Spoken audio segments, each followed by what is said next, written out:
Best varicose wines చికిత్సనే పొందండి. నొప్పి లేని చికిత్స కోసం సంప్రదించండి ఎబిస్ హాస్పిటల్. Hello hello Pramod. ఏ రేట్ వెళ్తాను? ఎవరితో మాట్లాడతాను? నాకు అమ్మ నాన్న ఉండరా ప్రమోద్? ఊరికే అదేనా? ఎవరితో మాట్లాడతానా నువ్వు?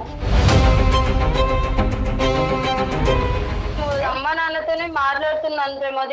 ఊరికే వేరే వాళ్ళతోనే మాట్లాడతాను. ఎప్పుడైనా వేరే వాళ్ళతో మాట్లాడాను? నువ్వు చూస్తున్నావా? నీ దగ్గర యాక్సెస్ ఉంది కదా. వేరే వాళ్ళతో నువ్వు మాట్లాడతా ఇక్కడ నువ్వు మాట్లాడతావు అని నేను అంటలేదు. ఎవరితో మాట్లాడతావు అడిగినా. వేరే వాళ్ళతో మాట్లాడుతున్నానా వాళ్ళతో మాట్లాడని అడిగినా అడగలేదు కదా. నువ్వెందుకు చెప్తాను అంటే నువ్వు వేరే వాళ్ళతో మాట్లాడాలనుకుంటున్నావా? లేదు, వేరే వాళ్ళతో మాట్లాడితే నేను ఊరుకుంటానా? నువ్వు మాట్లాడే అనుకున్నారా చెప్పు. లేదు ప్రమోద్, నేను మాట్లాడను ప్రమోద్. నువ్వు వేరే వాళ్ళతో మాట్లాడుతున్నావు అని చెప్పేసి నేను అనుకోవాలని చెప్పేసి నాకు చెప్తాను. ఇందాక 15 నిమిషాల క్రితమే కదా నీకు ఫోన్ చేసి చెప్పాను. మరి అట్లా కాదు నేను అనేది. నేనేమంటాను ఏం చెప్తాను, వేరే వాళ్ళతో నువ్వు మాట్లాడుతున్నావా నేను అడగలేదు. ఎవరితో మాట్లాడుతున్నావా నేను అడిగినా. చేస్తున్నావు, నేను మాట్లాడట్లేదు. కావాలంటే చూడు వచ్చి. నువ్వు ఫస్ట్ నన్ను పేరు పెట్టి పిలవడం నాకు నచ్చదని నీకు తెలుసు. ఓకే, పేరు పెట్టి పిలుస్తున్నాడు. పక్కన ఎవరు అసలు ఎక్కడ ఉన్నా చెప్పు కరెక్ట్ గా. నేను హాస్టల్లోనే ఉన్నాను. నేను ఎక్కడికి వెళ్తాను? నేను ఎక్కడికైనా వెళ్తే నీకు చెప్పే వెళ్తాను కదా. 15 నిమిషాల క్రితం కూడా నువ్వు అదే క్వశ్చన్ చేసావు కదా, నువ్వు వేరే వాళ్ళతో మాట్లాడుతున్నావు. అందుకనే నేను వేరే వాళ్ళతో మాట్లాడట్లేదు. అమ్మ నాన్నతోనే నీకు ఫోన్ కట్ చేసే ముందు కూడా చెప్పా కదా, అమ్మ ఫోన్ చేస్తుంది, మాట్లాడిన తర్వాత ఫోన్ చేస్తా అని చెప్పా కదా. ఇంతలోపై నువ్వు కంటిన్యూగా కాల్స్ మీద ఇంకా అమ్మ నాన్నతో మాట్లాడొద్దా చెప్పు? ప్రతి రోజు ప్రతి 1 minute నీతోనే మాట్లాడుతూ ఉంటా. రోడ్డు మీద పోతానా ఏమన్నా అయింది అనుకో, నేను అయిపోయి అందుకే ఏమన్నా అయింది కాబట్టి ఫోన్ చేస్తాను. ఏమో నేను చచ్చిపోయిన వచ్చిన శవం కాడ కూర్చొని చచ్చి ఏడతావా అయ్యో బతుకున్నావా అని చెప్పేసి ఫోన్ ఎత్తాలి కదా. నువ్వు ఫోన్ ఎత్తి ఎందుకు ఫోన్ చేస్తాను అడగాలి కదా.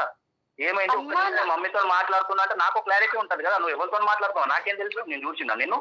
చూడు ప్రమోద్ వచ్చి కావాలంటే నీ దగ్గర స్క్రీన్ షాట్ పెట్టు. స్క్రీన్ షాట్ ఇమీడియట్లీ నాకు స్క్రీన్ షాట్ పెట్టు. పెడతా స్క్రీన్ షాట్ పెడతా. ప్రతిసారి పెడతాను కదా నీకు స్క్రీన్ షాట్. ప్రతి ఒక్కటి నీ దగ్గర వాట్సాప్ లాగిన్ ఉంది, నీ దగ్గర ఇన్స్టాగ్రామ్ లాగిన్ ఉంది, నీ దగ్గర కాల్ ఏదో యాప్ ఎక్కించుకున్నావు. నేను ఎవరితో మాట్లాడుతున్నా ఎంతసేపు మాట్లాడుతున్నా చూడడానికి కూడా యాప్ ఎక్కించుకుని చూస్తూనే ఉన్నావు కదా.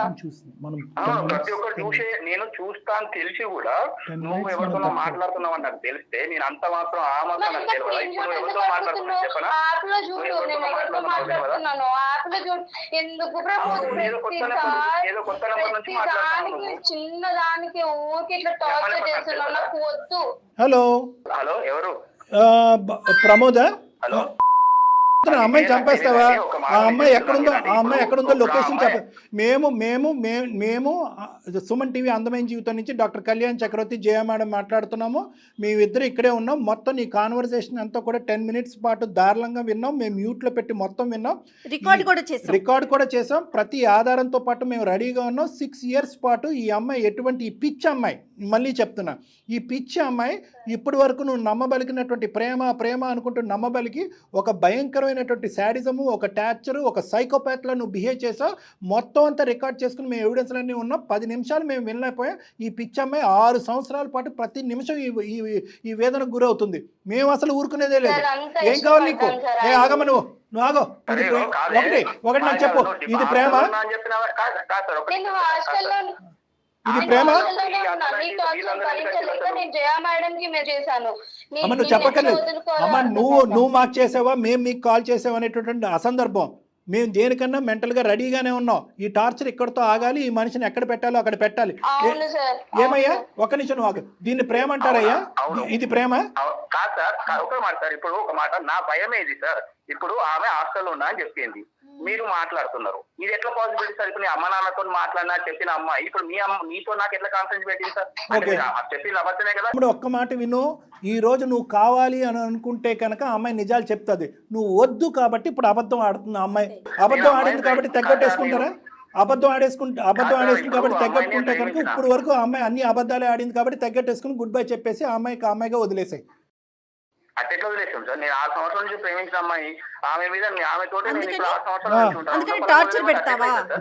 6 సంవత్సరాల పాటు ప్రేమించావు కాబట్టి జీవితాంతో పాటు నీతో పాటు సస్తానని చెప్పి సర్టిఫికేట్ రాసి అగ్రిమెంట్ రాసి ఇచ్చిందా నీకేమన్నా అమ్మాయి? లేదంటే అమ్మ నాన్న ఇచ్చారా? ఇప్పుడు ఇప్పుడు సొసైటీ చూస్తలేమా సార్? రోడ్డు మీద ఎట్లా పోతాలు ఏందో చూస్తలేమా? అందరూ ఎట్లా పోతాలు ఎట్లుంటలేదు ఆఫీసులలో మా ఆఫీసులలో అన్నయ్య నువ్వు అమ్మాయిని చంపి బ్రతికిస్తున్నావు అయ్యా, నువ్వు అమ్మాయిని చంపి కాపాడుతున్నావు. ఏది సమాజాన్ని నుంచి కాపాడేస్తున్నాను అనుకున్న నువ్వు ఆల్రెడీ ఆ అమ్మాయిని ఎప్పుడో చంపేశావు. మానసికంగా ఎప్పుడో చంపేసి పిచ్చిదాన్ని చేస్తావు. ఏదో కాపాడుతున్నాను అనుకున్నావు.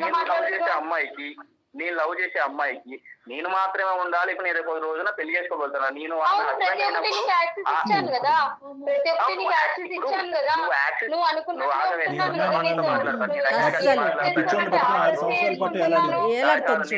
నీతో నేనేం మాట్లాడతాను నీతో కానీ సార్ వాళ్ళు ఏం అడుగుతున్నారు కానీ నేను చెప్తాను. నా బాధ కూడా నేను చెప్పుకుంటా.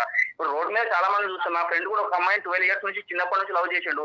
ఉన్న పరంగా అమ్మాయి వేరే వాళ్ళు ఇష్టపడంగా అమ్మాయి బాధలో ఉన్నప్పుడు వేరే తోడు వచ్చి అయ్యో ఏమైందమ్మా ఏమైంది అని చెప్పేసి కొంచెం దగ్గర తీసుకోగా వాళ్ళు ఇద్దరు లేచిపోయి వాళ్ళు. కాబట్టి కనిపించిన ఆడపిల్లందరినీ చైన్తో కట్టేయండి మీరు. చేస్తున్నా కానీ ఇన్ని సంవత్సరాలు నీతోనే ఉన్నా అంటే ఇంకా వేరే వాడితో పోతాను నువ్వు ఎట్లా అనుకుంటున్నావు?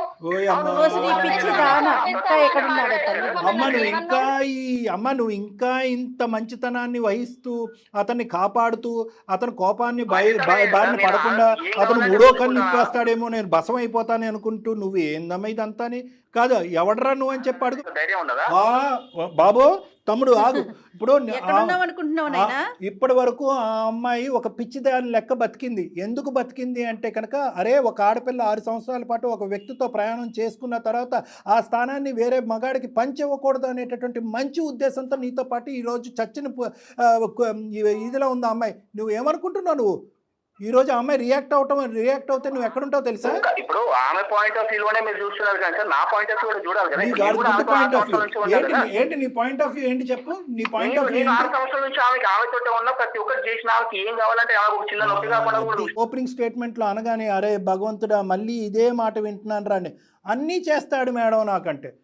ఇప్పటి వరకు మీ అమ్మా నాన్న చేయలేదా? నీ మటుకు నువ్వు చేసుకోలేదు 6 సంవత్సరాలు బట్టి. ఏంటి అన్నీ చేసేది? రూపాయి కూడా నా జోబులో అతనే తీస్తాడు. జాబ్ ఇప్పించిందే నేనే. కాలేజీలో నుంచి ఆమెను ఎవరు చూడకుండా ఏం చేయకుండా రాగింగ్లు గీగులు చేస్తాను అని చెప్పేసి నేను ప్రతి ఒక్కరి దగ్గర ఉండి చూసుకున్నాను. అప్పటి నుంచి నేను చూసుకుంటూ వచ్చిన అమ్మాయిని ఎవరితో మాట్లాడదు నాతో తిరుగు నీకు ఏం సంత నేనున్నాక వేరే వాళ్ళతో ఎందుకు సార్ మాట్లాడాలి? నాకు ఒకటి అర్థం కాదు. నేనున్నప్పుడు వేరే వాళ్ళ దగ్గరికి ఎందుకు ప్రపంచంలో అందరినీ చంపేసి నువ్వు ఒకడే ఉంది కానీ పక్కన వాళ్ళ అమ్మ నాన్ని చంపేసి అందరినీ చంపేసి ఒకడే ఉంది కానీ నీ బ్యాక్గ్రౌండ్ ఏంటో నీ ఆలోచన ఏంటో నువ్వు ఎలా పుట్టి పెరిగావో ఆ అంశాలన్నీ నేను మాట్లాడట్లేదు. కానీ ఈ ప్రేమించడం అంటే కనుక ఒక అమ్మాయిని బంధించడం కాదయ్యా. నాకంటే ఫ్రీడమ్ ఎవరు ఇవ్వలేడు.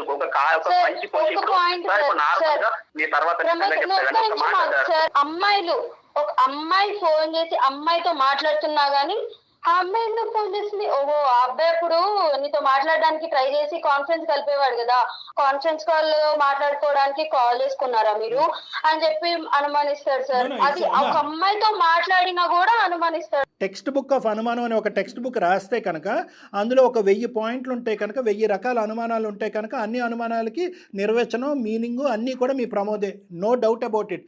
కానీ అతను ఇంకా అదే ఒకటి అర్థం కాదు సార్.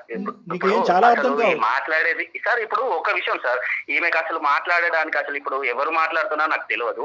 ఇవన్నీ చేయడానికి కారణం ఏంది? ఆమెకు ఆల్రెడీ ఫాస్ట్ లో ఒక ఎక్స్ ఉన్నారు. మరి ఆ ఎక్స్ తోటి మాట్లాడిస్తున్నారా లేకపోతే అమ్మాయికి ఎక్స్ లేడు నీ బ్రెయిన్ లో వై బుర్రా అమ్మాయి నీకు ఉండయ్యా ఒక్క నిమిషం. ఆ అమ్మాయికి ఎక్స్ వై జెడ్ ఏమీ లేదు. అర్జెంటుగా ఎమర్జెన్సీగా మేము అంబులెన్స్ పంపిస్తాం, నిన్ను ఎక్కడికో తీసుకెళ్ళాలి. నిజంగా చెప్తున్నాను, నిజంగా చెప్తున్నాను. నువ్వు కూడా you are not mentally straight. నువ్వు మెంటలీ స్ట్రైట్ గా లేవు. What is this? ఇచ్చాడు లైఫ్ ఇచ్చాడు ఓకే సార్, బట్ నా లైఫ్ నా చేతిలో కాకుండా అతనికి నచ్చినట్టు బ్రతకమంటే నేను ఎలా బ్రతుకుతాను సార్ చెప్పండి. నేను చచ్చిపోయేటట్టు ఒకవేళ ఉంటే నాకంటే ముందు ఒక రోజు ముందు చచ్చిపోవాలి సార్. ఇది నేను కోరుకుంటాను. ఎందుకంటే అమ్మాయి నా లెక్కనే ఉండాలి, నాతోటే ఉండాలని ఒక ఇంటెన్షన్ ఎవరికైనా ఉంటుంది. నాకు అది కావాలి సార్ అంతే. ఒక్క స్టేట్మెంట్ నువ్వు ఏంటనేది డిఫైన్ చేస్తావు. ఇట్లాంటి వాడితో నా లైఫ్ ఎలా పంచుకొని ఉండాలి మీరే చెప్పండి సార్. నువ్వే ఆలోచించుకో. వద్దమ్మా వద్దు వద్దు వద్దు తల్లి, వందనాలు నీకు. వద్దమ్మా పంచుకోటాలు పాలు పంచుకోటాలు ఇక్కడ ఉండవమ్మా. నువ్వు ఫస్ట్ ఆగు, నేను సార్ వాళ్ళతో మాట్లాడినప్పుడు నువ్వు ఆగు కొంచెం, నీతో మాట్లాడతాను కదా నేను కూడా. ఈ రేపే నీ జాబ్ రిజైన్ చేసేస్తాను. అసలు నువ్వు వద్దే వద్దు, నీ టార్చర్ వద్దు, నీ టాక్సిక్ వద్దు, నీ ప్రేమ వద్దు, అసలు నీ కాల్, అసలు నీ ఊసే వద్దు నాకు. రేపు నుంచి నాకు కనిపిస్తే నేను పోలీస్ స్టేషన్ లో కంప్లైంట్ ఇస్తా, లేదంటే షీటింగ్ కి కంప్లైంట్ ఇస్తా. ఇన్ని రోజులు నువ్వు అంటే ఇష్టం కాబట్టి ఉన్నా నీతో, ఇదంతా భరించాను నేను. కానీ నువ్వు ప్రతి చిన్న దానికి నన్ను టార్చర్ చేస్తున్నావు, ప్రతి ఒక్కటి చెక్ చేసుకో.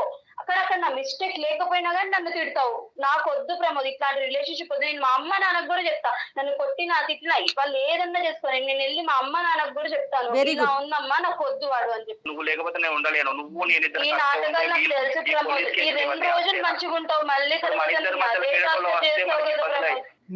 నీతో మాట్లాడవలసినటువంటి అవసరం లేదు. ఆ అమ్మాయికి ఆ ఆలోచన కూడా ఇంకా కంటిన్యూ అవ్వాలనేటటువంటి ఆలోచన అవగంజంత కూడా లేదు. మా దగ్గరికి ఒక నిమిషం ఈ కాడి నుంచి ఆ బుద్ధి ముందే ఏడవలసింది. కానీ నువ్వు ఆ పరిధిలోంచి బయటకు వచ్చేసావు. నీ మనస్సాక్షికి తెలుసు నీది ప్రేమ కాదు, నీది ఒక పట్టింపు, ఒక కండిషనల్ లవ్ స్టోరీ అనేది మాకు అర్థమైపోయింది. ఇక్కడ లవ్ లేదు, స్టోరీ లేదు అనేది కూడా మాకు అర్థమైపోయింది. ఇది ఒక విధమైనటువంటి శాడిజం అనేది కూడా మాకు అర్థమైంది. ఆ అమ్మాయి అర్థం చేసుకోండి సార్, అట్లా కాదు కదా సార్. సరే, ఇప్పుడు ఇంకో చూడు, ఇది ఇంకా మా చేతుల్లో ఉండేటటువంటి అంశం కాదు. సరయు అనేటటువంటి ఆడపిల్ల మా దగ్గరికి ఆల్రెడీ డెసిషన్ తీసుకునే మా దగ్గరికి వచ్చింది. ఎటొచ్చి ఏంటంటే ఒక భయంతో కానీ, ఒక తల్లిదండ్రులు అనేటటువంటి ఒక భక్తితో కానీ, నడిచినటువంటి ప్రేమలో ఏదన్నా ఆవగించేంత మార్పు వస్తుంది అనే ఆలోచనతో ఒక చిన్నపాటి హోప్తో మా దగ్గరికి వచ్చింది. కానీ ఫుల్గా కన్ఫ్యూజన్లో ఉన్నటువంటి అమ్మాయిని కన్ఫ్యూజన్లో నుంచి బయట తీసుకొచ్చి నీతో మాట్లాడేటటువంటి విధంగా మేము చేసాము. ఆ అమ్మాయి ఆల్రెడీ డెసిషన్ తీసేసుకుంది. ఇప్పుడు మళ్ళీ I'm sorry, I love you అనేటటువంటి పదాలను వాడద్దు. ఆ అమ్మాయి దరిదాపుల్లోకి వచ్చేటటువంటి ప్రయత్నం చేయొద్దు. ఆ అమ్మాయికి ఫోన్ చేయటం కానీ, టెక్స్ట్ చేయటం కానీ, వేరే రాయబారాలు చేసేటటువంటి ప్రయత్నం చేయొద్దు. ఇవన్నీ ఏమైనా చేసినట్టు మాకు తెలిసింది అంటే కనుక తక్షణ కర్తవ్యంగా మేము పోలీసుని ఇన్వాల్వ్ చేయవలసినటువంటి అవసరం ఉంటుంది. దానికి నో ఎడ్యుకేషన్. అంత దూరం దాకా ఎందుకు పోతాను సార్? ఇక్కడ నుంచి నా లైఫ్ నేను చూసుకుంటాను, నా లైఫ్ నీ చేతుల్లో పెట్టాలి. జాబ్ రిజైన్ చేస్తుంది, జాబ్ రిజైన్ చేస్తుంది. అమ్మాయి దురదృష్టం కొద్దీ 5 సంవత్సరాలు 6 సంవత్సరాల తర్వాత మాకు కాంటాక్ట్ చేయటం వల్ల ఒక కొత్త ఫ్రీడమ్, ఒక కొత్త స్వేచ్ఛాయుతమైనటువంటి ఒక ఫ్రీడమ్, ఒక పునర్జన్మ ఇచ్చాం అమ్మాయికి. ఒక పునర్జన్మ ఇచ్చాం. లేదంటే ఈ అమ్మాయి పొరపాటును చేసి తెలిసి తెలియని ఒక తప్పుకి నువ్వు నరికి పోగులు పెట్టేటటువంటి వ్యక్తిత్వం ఉన్నవాడితో పునర్జన్మ ఇచ్చాం. ఆ తల్లిదండ్రులకు ఒక కొత్త ఆనందాన్ని ప్రసాదించాం. నేను ఏదైనా ఉంటే నేను ఈ రోజు నీ సాయంత్రం వచ్చి నేను కలుస్తాను, నీ కావాలంటే నీ కాలు పట్టుకుని మంచిగా ఉంటాయి. మాట్లాడకు. మేము నమ్మటం కాదమ్మా, నువ్వు నమ్ముతున్నా లేదు. నువ్వు ఎవరు అనేటటువంటిది మాకు అర్థమైపోయింది. ఏదో ఫైనల్ టచ్ లాగా సూపర్ ట్యాగ్ లైన్ లాగా ఒక మాట అన్నావు కదా, నేను చనిపోయే ముందు ఒక రోజు ముందు ఆ అమ్మాయి చచ్చిపోవాలన్నది నువ్వెవరు ఆ మాటలోనే మాకు అర్థమైందా? దీన్ని ప్రేమ అనరు, శాడిజం అంటారు. అమ్మా అతను కట్ చేయమ్మా, నీకేం చెప్పాలో చెప్తాను. ఐ లవ్ యూ అలా స్మరించుకుంటూ ఉండు. హలో, ఉన్నావమ్మా? సరే, కట్ చేసావు. రైట్, ఒకటి వినమ్మా. It is not going to be an easy game with him now. Okay, ఈ డెసిషన్ అనేటటువంటిది నువ్వు ముందే తీసుకుని ఉంటే కనుక అతను ఏవో నేను ఇచ్చేసాను, నేను చేసేసాను, నేను ప్రసాదించాను, ఇంకో జీవితాన్ని ఇచ్చాను అనేటటువంటి మాటలన్నీ కూడా ఈ రోజు అతను మాట్లాడకుండా అవకాశం ఇవ్వకుండా నువ్వు ఉండుంటే కనుక ఈ రోజు సిచ్యువేషన్ ఇంకో విధంగా ఉండేది. అతను ఇస్తూనే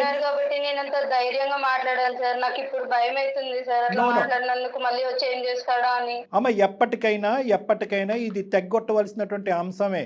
ఇంతకాలం ఆ భయాంతోనే ఇది ప్రేమ అనుకుంటూ దాన్ని కాపాడుకుంటూ గుడ్డిగా ముందుకెళ్ళావు. ఇది మేం కాబట్టి ఈ మాత్రమేనా మాట్లాడాం.